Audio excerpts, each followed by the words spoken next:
And we're rolling. So during this current trip to California, Los Angeles, I had to make a filming location video real quick. It's been covered only a few times. I have seen other people that do it. It's hard to find a movie that no one's covered yet, unless it just came out or is out in the freaking middle of nowhere that no one's gone to. But one of my all-time favorite movies, I had to make my own version of a filming location video. I should know the year. It was like 98. It's a good guess. 1998. It was Tom Hanks wrote, directed, and starred in. It was called That Thing You Do, about the band from Erie, Pennsylvania, that went to a little talent show, and the song that they recorded, or that they wrote and sang, they recorded on a little record and went on to be a hit, a one-hit wonder. The opening shots of the movie were down here in Orange, this little town called Orange, which is not too far where we're staying in Anaheim. The very opening, like establishing shot of the movie, as you first turn it on. Now this camera doesn't zoom in too much, but these windows up here, you see like the last two sets of them. And when I took a screen capture for this, I took a capture where it has Tom Hanks' name across the screen. But in the background, there's a church steeple or the top of a church that cannot be seen now because those trees are covering it. And another thing that's different, there was like a clock tower on top of the building right over here that I don't know if they added for the movie or if it's been taken down since. But this is the opening shot that we see at the very beginning of the movie, That Thing You Do. All right, so after we get the establishing shot of the opening of the movie where it shows you where the Patterson's appliances was, we see a close-up of a car. It's a little car driven by a guy that's backing up into a space, boom, and he hits a car. And then he goes in to have breakfast. Now this is one of the biggest disappointments of coming to visit this town again after so many years. What used to be the Watson's Drugstore that the family had owned for over 100 years, that sat right here. It was a diner, pharmacy, like soda fountain, one of those 50s diners. We came and ate there 3 times, 3 different visits or so. And the inside looked exactly the same like it did in That Thing You Do. But they decided to give it an update, a more modern look. I don't know if that's what made it not as popular, but the family had been in the same family for over 100 years. They sold, and it's changed names a few times. It's currently a seafood place, I just saw the name, Kickin' Crabs. It's on that awning right there, but I can't see it from this side. But they had the awning over the top that said Watson's. That shot is from this angle. After they leave breakfast, we see the guys outside. It's Lenny, Jimmy, and Faye still trying to come up with a name for their band. And Jimmy has a little notepad, and he's writing down all the names of the bands. Oh, the Herdsmen. I think we should be the Herdsmen. Well, in the background, you see Giovanni Ribisi's character, Chad. He was the drummer for the band. Chad and the bass player. Back then, there were parking meters right here. Back then, they had the old-fashioned parking meters that you put quarters in. And you see Chad, which was the drummer of the band. It was Chad and the bass player were jumping over the parking meters that used to be right here. And Chad jumps up and falls over and lands on some garbage cans. And then the bass player's like, oh man, he goes, Chad fell down. Turns out he broke his arm.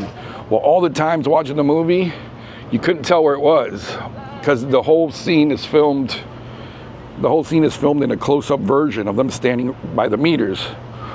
But it was only a few days ago when I rented the director's cut, the extended version, that it had an extra few minutes that shows after he falls, Faye comes over, runs to his assistant, says, oh my God, are you okay? Are you okay? None of that is seen in the other movie, or in the other cut of the movie. She comes running over to check on him and she leans down, and it would have been right here, directly across from Watson's, because what you can see in the background are these columns.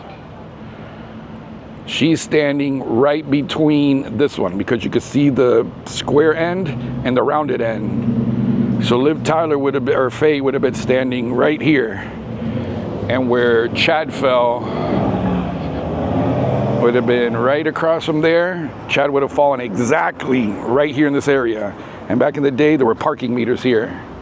And if it wasn't for that, like the director's cut, the extended version of the movie, we would have never been able to find anything in the background to line up to know where that was at. They filmed it directly across the street from Watson's. Oh, and one other thing here that makes it pretty accurate, that this is where Chad fell. When Liv Tyler first sees that he fell and she comes over to check on him to get him up, you see that little half a circle there, right? It's a full circle, but behind the bench, you see that. This bench must have been here back then too, or one similar, because you see that behind her along with this column. So definitely 100%, this is where Chad fell down, jumping the parking meters across from the drugstore.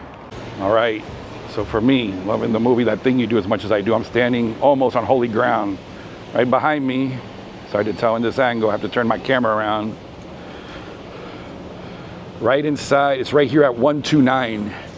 Now we've been here throughout the years. We started coming here 5, 6, 7 years ago. It used to be a toy store. It was called Tiddlywinks. They moved up the street, but right here at 129, the sign Patterson's would have been right here in the movie. The one that Guy always leaves on, forgets to turn off, and his dad sends him back, or he has to come turn it off himself. He goes, "Let it burn, let it burn."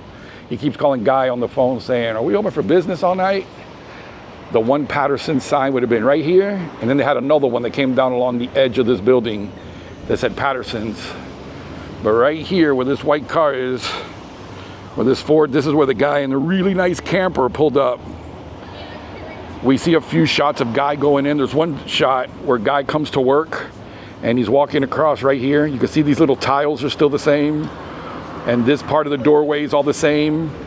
And when he walks in, his dad says, "Guy, don't we open at 10 o'clock in the morning?" Like letting him know that he's late. And Guy says, "Yes, and it's a good thing we do." And the store's completely empty. This is it, man. This is sacred ground for me. This was Patterson's Electronics.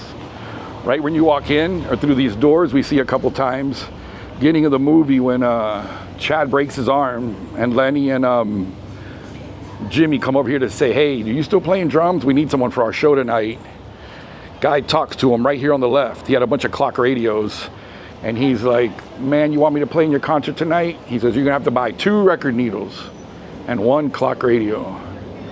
And then later in the movie, it's right here on the right where they're all dancing around when the bass player and Faye come running in here, and she's like, Guy, our song's on the radio, our song's on the radio." And he's all excited, and he goes over to where the clock radios were here on the left, and he turns it on, and they all start jumping around dancing. It was right here. The angle that you see them come in is from right here. That they come running in, they both open these doors, all this still looks the same.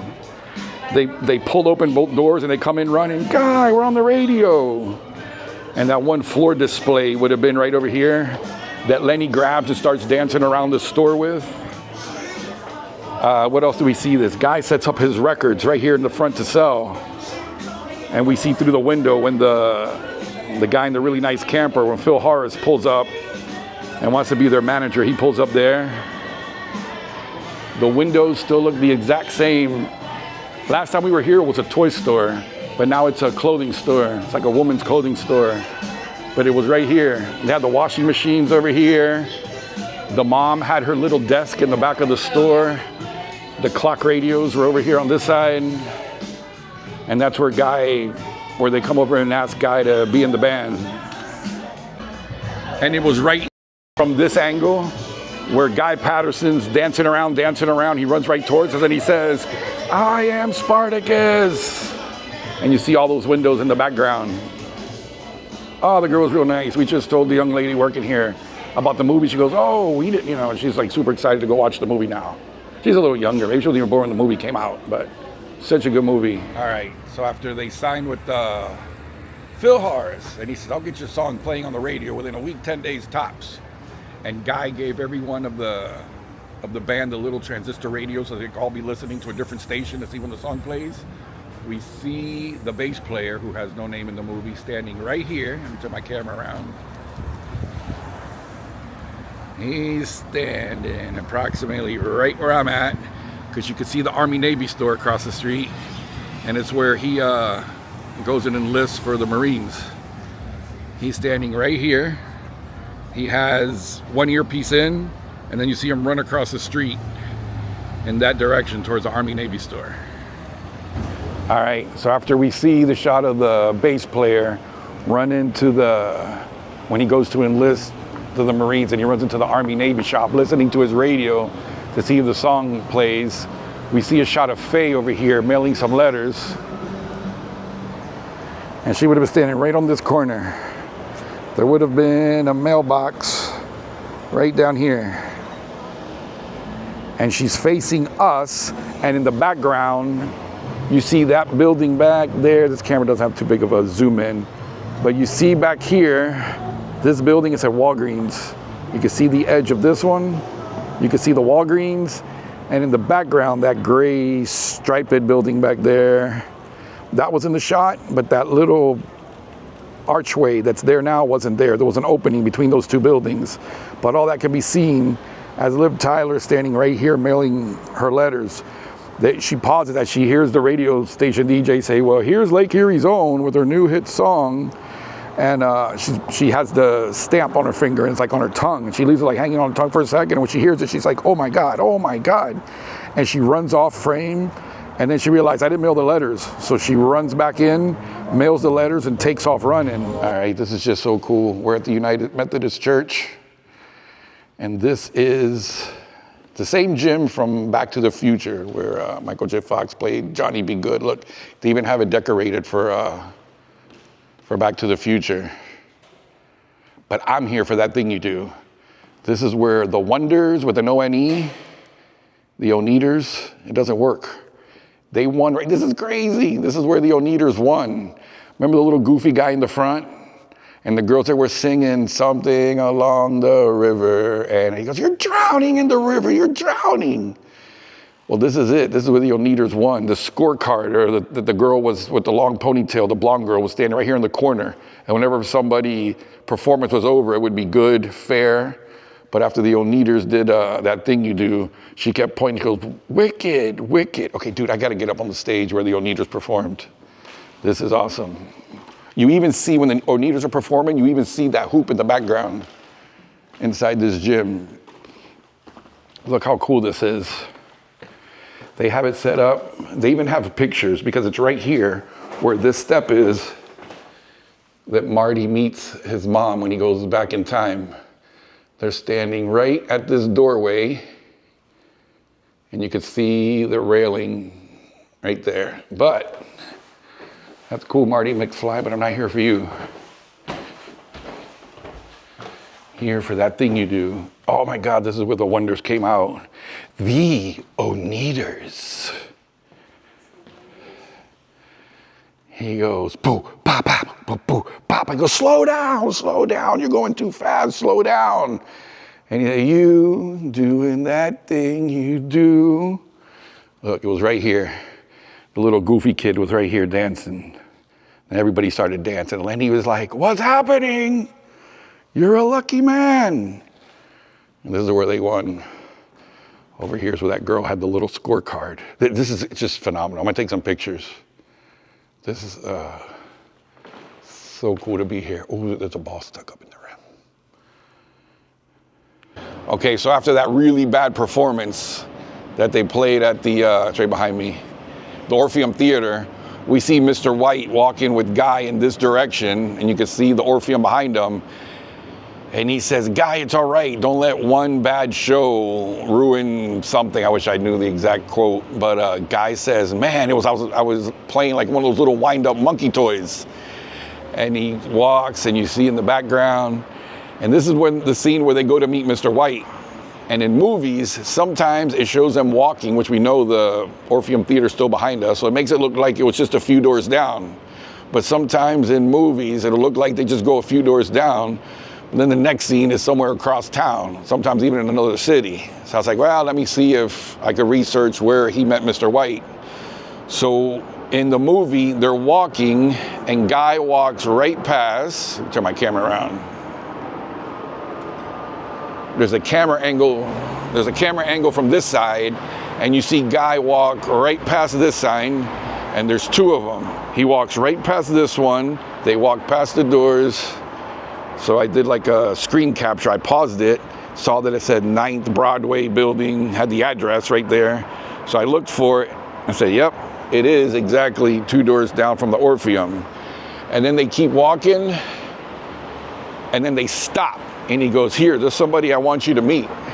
And it was inside this door that the Chinese restaurant, like up top, it had like little Asian letters.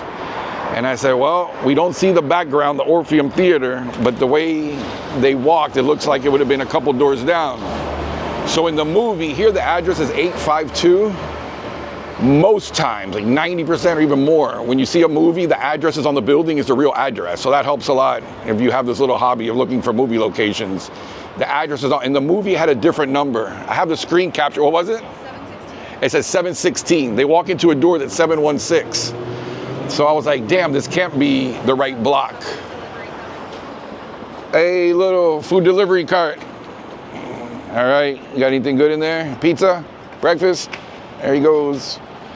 But the one thing that did line up, two things that let me know that this was the right spot. As they're going in the door, you could see that part of this building, that pattern right there. And I was like, okay, that definitely matches up. So I was on Google Earth driving up and down this street and could not find another building that lined up with this. So I'm like, damn it, I'm pretty sure this is the spot, but the numbers don't match of the address. But then in the extended version, when Phil Harris, the manager, opens a door and he and Guy are walking in, I paused it, and directly behind them, you see that building and that, you know, distinct little pattern. So I was like, yep, that's the exact spot. That building right there was directly across from the restaurant they walk into and meet Mr. White. So other than the number on the door being changed, 100%, it was right here that he walks in and meets Mr. White for the first time.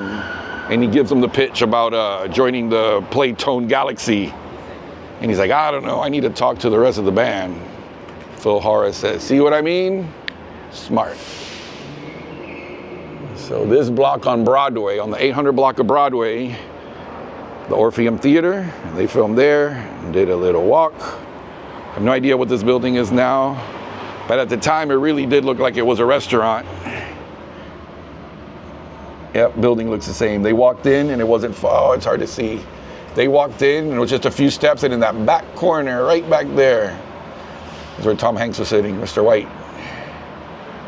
All right, let's see how long I'm here before they kick me out. So I didn't get comparison shots from here for that thing you do, because this place is always closed, it's gated around. Not just that we get inside the property, I'm like almost about to walk into the little fairgrounds. This is the spot where the Oneaters first joined the Playtone Galaxy, and they're over here. There's four sets of these bleachers, or three? Three sets of bleachers, and one of these is where they see their record for the first time. He goes, here's a big point in every band's career, and Tom Hanks' character, Mr. White, drops the box of their records, and Lenny says, oh my God, it's round, it's got grooves, it's a Playtone record. And while they're looking at the record, Diane Dane walks up, and they're like, Diane Dane, we love you. And they're right underneath, here we come, we're about to get busted. They're right underneath the set of bleachers, but there's four set of bleachers here. There's one that's covered, that it's the one that they sing towards, but then there's another set of bleachers that they're standing behind when Diane Dane walks by, and it could be these. There's another set on that side, and there's one way over there. And from looking at it, it's hard to tell, but they're standing right behind these open bleachers. And it's right around, it's definitely on this angle because the stage is on the left. We're definitely on the side that Tom Hanks gets them all ready to go out and perform, because they perform for the people sitting under the covered bleachers. And he says, okay, I ever tell you boys you look good in red? And the stage would have been set up right here. I'm gonna walk. I'm just gonna pretend we know. Other than the fact I have a camera, there's just regular people working in here. How do they know I'm not setting up a booth? Come on. This is not a good sign. There's a hearse here. That's never a good sign, but shit, let's just walk around. But this is the oh, you know what else they show here? Remember when the Oneaters raced the horses? Yeah. And it shows them running? Yeah, they were. It's like it's in a oh, that would make sense. it's in a montage of slow motion of them traveling, and when they show it, it's in a montage. But they go running, and it's right here on these grounds that you see the horse come running past the finish line. And the fastest one in the group was a guy, It was Guy, Lenny. Oh, Guy was last, sorry. It was the horse, it was Jimmy, Oh, yeah. Lenny, and then Guy comes up late. He wasn't even in the shot when they were running in. But the horses were racing right through here. The stage was definitely set up right here. And they come up from this side. Somewhere over here, he goes, did I tell you guys you look good in red? And they go up the stairs. And Tom Hanks asks, Mr. White asks Faye, find Jimmy's glasses. And the stage was set up, and they're facing this way and singing to the people that are sitting right there. Dang, I didn't think we'd get anywhere near these grounds. There's a second set of fairgrounds that are in LA that's way into the city. This one is closer to the town where Patterson's and the cafe and all the other things were, but this is one of the two theaters or little fairgrounds that they play with the Playtone Galaxy before they get the call that they need to fly out to the coast, California, to be on the TV show. But it was right here. All right, this is gonna have to be a quick video. I'm in front of someone's house. Dog just started barking, and they're probably wondering why I'm standing in front of their house recording. This house, the people that live in it now did not own it when the movie That Thing You Do was filmed, so they might not know that their movie was used, or that their house was used in a movie. But in the scene when they're in the garage with Guy rehearsing the song to see if he could play it before they perform at the talent show, we see them in a driveway, in a garage, and it's like in the movie you could see that you have to drive through the garage, under a building, and into the main carport. It's a long carport, it's behind me, and if I turn this camera around, they're probably gonna wonder why I'm recording. I read online that the inside of this house was used also, but I've seen the entire movie, and there's a few clips that are inside the house, and I can't imagine that it was here, but it was inside this house, and people are probably gonna come out, but in that back garage that's all the way past that car, where someone's coming out to talk to me now, hopefully they'll let me in, I'll leave the camera on if they come to fuss at me, is where the Oneaters rehearsed the song, and where they came up with the name. The fun fact is they came up with their name inside that garage. It was after the song was over, the guy Patterson says, is that it? Is that the song? And he says, wonderful. And Faye says, that's it, Guy Patterson, The Wonders. And it was here in the garage where she came up with the name. She goes, but instead of with a W, we could spell it with an O-N-E. And the other guys didn't know what she was talking about. So Jimmy wrote it down on a piece of paper. He goes, Wonders with an O-N-E. And Lenny says, oh yeah, it looks like the Oneaters. He's like, no, Wonders. He goes, right, I get it. It looks like the Oneaters. Dang, the dude just walked by. I should have made eye contact with him and say, dude, can I talk to you real quick? To see if he'd let me go in the driveway to record the garage real quick. But it's right behind me where the Oneaters rehearsed the song. All right, let me get out of here. I'm looking sketch AF.